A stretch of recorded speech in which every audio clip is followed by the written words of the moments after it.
जय हिंद। आज बताने वाले हैं हम निर्देशांक चिन्ह परिपाटी। हाँ दोस्तों, आज बताएंगे आप लोगों को निर्देशांक चिन्ह परिपाटी, साथ ही साथ इसमें हजाम किस दर्पण का प्रयोग करते हैं वो भी आप लोग को बताएंगे। उसके बाद साइड मिरर किस दर्पण का प्रयोग करते हैं साइड मिरर में, वो भी आप लोग को बताएंगे। इसलिए इस वीडियो को अंत तक देखिएगा ताकि आप लोगों को कुछ जानकारी मिल सके निर्देशांक चिन्ह परिपाटी के बारे में। चलो दोस्तों, वीडियो को स्टार्ट करता हूँ। देखिए, निर्देशांक चिन्ह परिपाटी का इसका मतलब ये होता है कि ये एक ऐसा सिस्टम है जिनसे ये पता चलता है कि कोई आपतित किरण होता है वो ऋणात्मक में जाता है या धनात्मक में जाता है। उसकी लंबाई वस्तु की दूरी या वस्तु की दूरी अथवा प्रतिबिंब की दूरी धनात्मक होता है या ऋणात्मक होता है, और साथ ही साथ वो उत्तल दर्पण होता है या अवतल दर्पण होता है। सारा का सारा डिटेल चीज से निर्देशांक चिन्ह परिपाटी से पता चल जाता है। इसमें क्या चीज रहता है वो मैं आप लोगों को दिखा देता हूँ। धनात्मक निर्देशांक चिन्ह परिपाटी में जो आप लाइन जो देख रहे हैं इसको कहा जाता है मुख्य अक्ष। ये जो x और x1 देख रहे हैं इससे मुख्य अक्ष कहते हैं, और y इससे मुख्य अक्ष कहते हैं।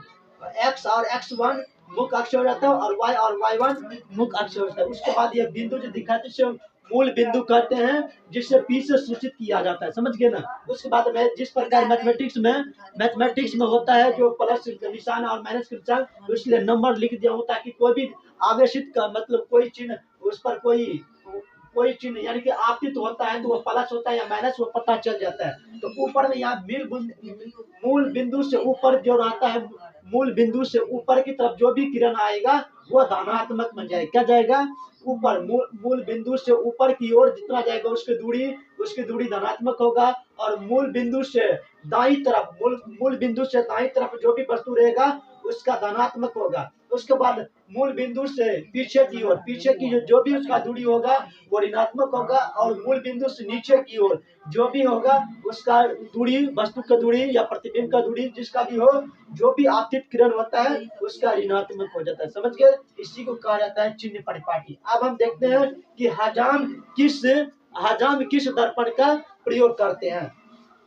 हजाम जो है अवतल दर्पण का प्रयोग करते हैं। क्योंकि उसमें चित्र जो दिखाता है, मतलब फिगर जो दिखाता रहता है, उसका जो प्रतिबिंब बनता है बहुत बड़ा बनता है। अर्थात कहा जाता है कि नजदीक मतलब दर्पण से जितना नजदीक वस्तु रहेगा उतना ही बड़ा उसका चित्र बनेगा। दर्पण में, फोटो में, आईना में देख बनेगा। आप लोग को मैं चित्र के हिसाब से दिखाता हूँ। यहाँ पर बगल की देख रहे हैं ये एक अवतल दर्पण है, और अवतल दर्पण है यहाँ पर जो देख रहे हैं ये वस्तु है, उसका जो प्रतिबिंब है इतना बड़ा बन रहा है। यहाँ पर देख रहे हैं ये वस्तु है जो कि यहाँ पर एक बिंदु पर नहीं बल्कि F और P के बीच है, ध्रुव और फोकस के बीच है।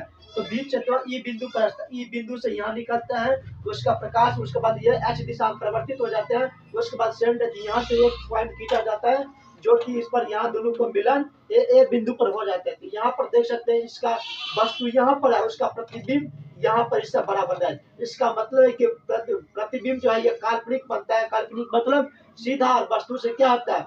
बड़ा बनता है, यानी कि उसका प्रतिबिंब जो बनता है बड़ा बनता है। इसीलिए हजाम जो है बड़ा मेन के अवतल दर्पण का प्रयोग कर देता है कि उसका प्रतिबिंब यानी कि वस्तु का प्रतिबिंब बड़ा बन सके।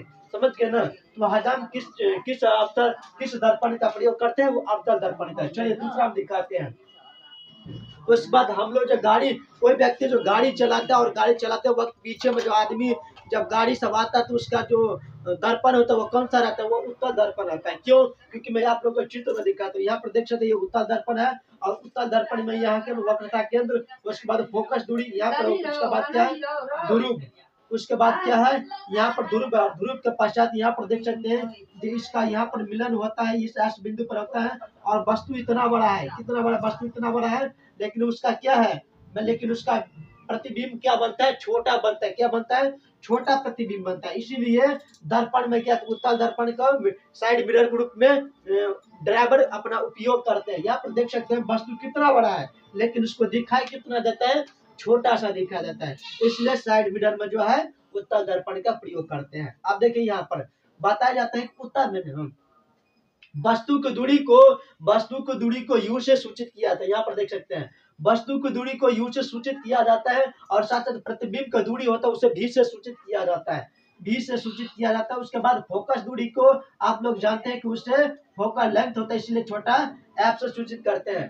सूचित। उसके बाद देखिए दर्पण, दर्पण यह है, इससे दर्पण सूत्र कहा जाता है। और दर्पण सूत्र में क्या फोकस दूरी 1/f बराबर जो होता है उसका होता है 1/v plus 1/u, 1/v plus 1/u, इसका यह दर्पण सूत्र हो जाता है। उसके बाद आप देख सकते हैं यह आवर्धन होता है, मैग्निफिकेशन, उसको अंग्रेजी में कहते हैं आवर्धन को मैग्निफिकेशन, इसलिए छोटा एम से सूचित किया जाता है। और मैग्निफिकेशन का मतलब होता है प्रतिबिंब की ऊंचाई बट्टा वस्तु की ऊंचाई, ऊंचाई प्रतिबिंब की ऊंचाई बट्टा वस्तु की ऊंचाई, इसीलिए h1 बट्टा h लिख दिए गए। तो इस प्रकार ये बताते हैं, ये दर्पण सूत्र के रूप में बताए जाते हैं। और साथ ही साथ यहाँ पर जो आप अवतल, यहाँ पर जो आप दर्पण देखे, ये अवतल जो हजाम अपने दाढ़ी बनाने के या केस बनाने के लिए, कस्टमर को बनाने के लिए वो अवतल दर्पण का प्रयोग करते हैं। और साइड मिरर जो है ड्राइवर अपने उत्तल दर्पण का प्रयोग करते हैं। क्यों? क्योंकि उसमें जो है उसका चित्र छोटा बनता है, क्या माने वस्तु बड़ा और उसका प्रतिबिंब छोटा बनता है, प्रतिबिंब छोटा बनता है, सीधा बनता है और काल्पनिक में बनता है। समझ गया ना?